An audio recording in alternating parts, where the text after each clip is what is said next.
Don't forget, you can reach the latest episode of Potomac Watch anytime. Just ask your smart speaker, play the Opinion Potomac Watch podcast.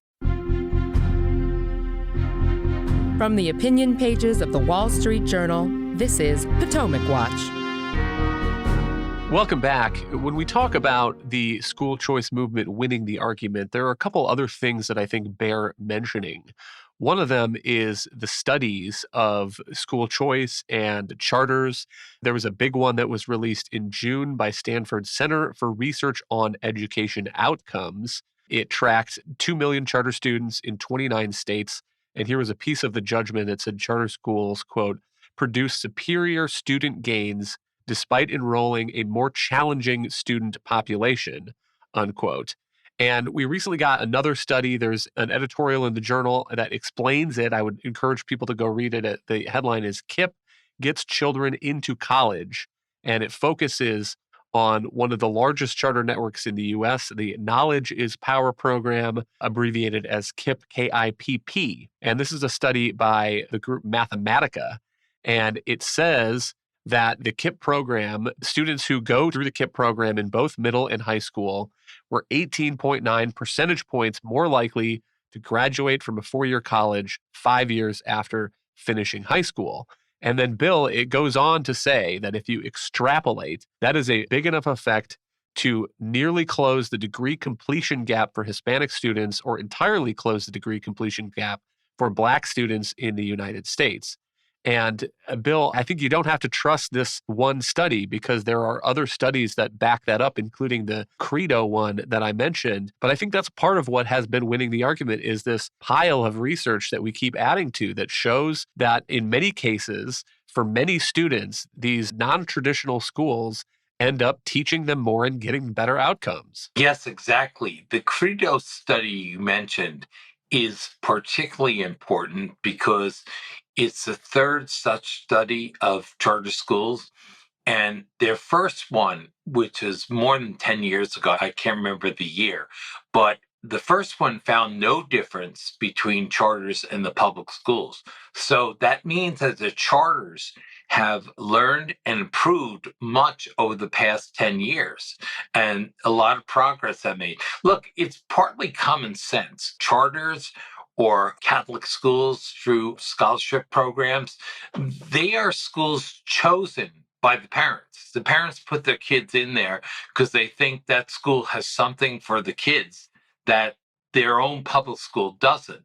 So you wouldn't be surprised that they deliver better results. Now, sometimes they don't. Not every private school is a good school. We have a free market in restaurants. That doesn't mean there are no bad restaurants, but it does mean no one's forced to go to them and pay for them.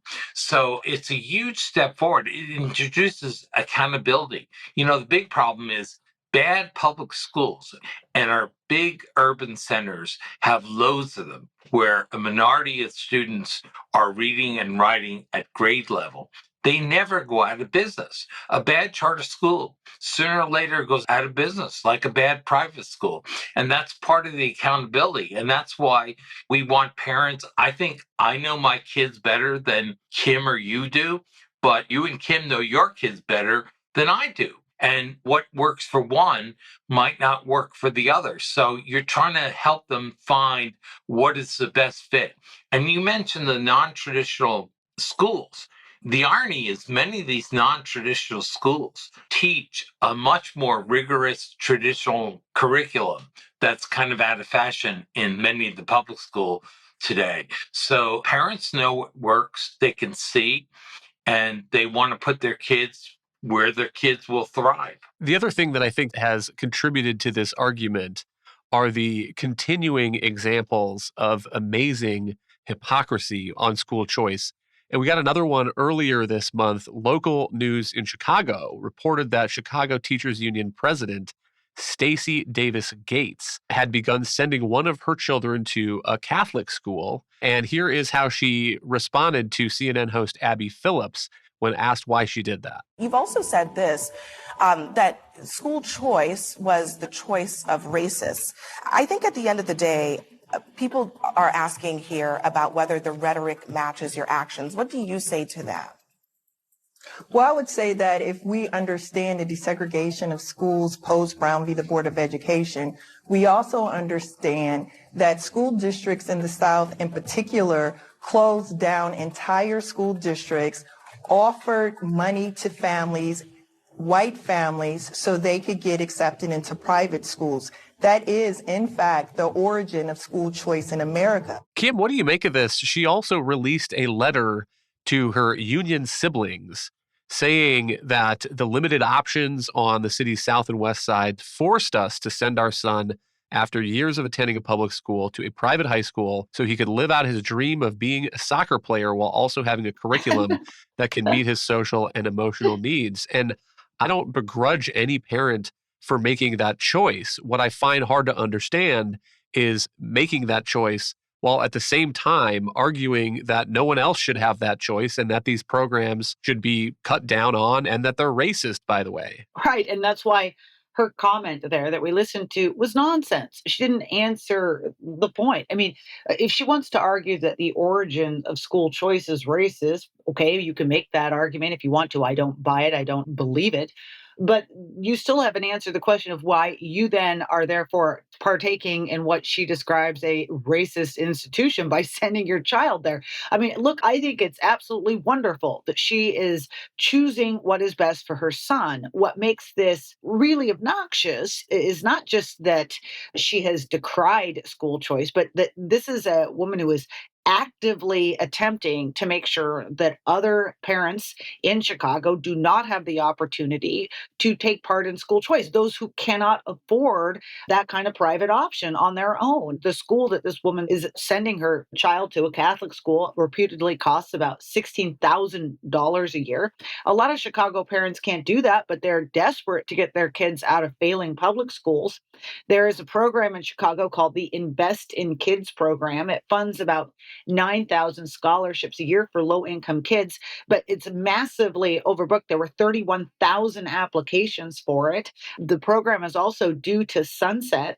And yet the union is working full time to kill that program outright and make sure that none of those kids have an opportunity to attend. Their argument is that you just need to throw more money at Chicago schools, but this is the school district that already will have a budget in 2024 of 8.5 billion, which is up nearly, well, more than 2 billion from just 2020, even though enrollment in the district has been down by 80,000 students over the last 10 years.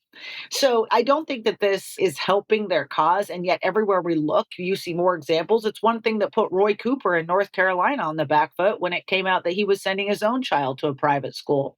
And the whole argument, good for me, but not for thee, is just not very strong in politics. Bill, we'll give you the last word, but I think a lot of this, first of all, the momentum that school choice has gotten, the studies that have piled up, and then these examples of hypocrisy, I think they have only underlined what you were making before as sort of the moral argument for school choice, which is that you know and care about your kids more than anybody else does. And it reminds me of this oft-told story about Texas Senator Phil Gramm campaigning for votes somewhere and making that argument, saying, I know and care about my children more than anybody else. And some woman in the audience says, no, I care about your children too. And Graham responds, oh, yeah? Okay, what are their names? And I think there's a resonance to that kind of argument that has been building since the beginning of the modern school choice movement, but maybe just after the pandemic is getting traction in a way like never before. If Texas does do some kind of universal program, it would be the 11th state. But there are more states than that that are in Republican-alone hands. And so if Texas becomes the 11th, it might not be too long before we see the 12th and the 13th. Yeah, I think this is becoming a red state, blue state divide. Here in the People's Republic of New Jersey stand, I don't expect school choice anytime in the future because teachers union is so strong. But in these other states, it's remarkable. As Kim said, 2 years ago, we had no states. Now, 1/5 of all states have it. Now, most of them are low population states, with the exception of Florida and so forth.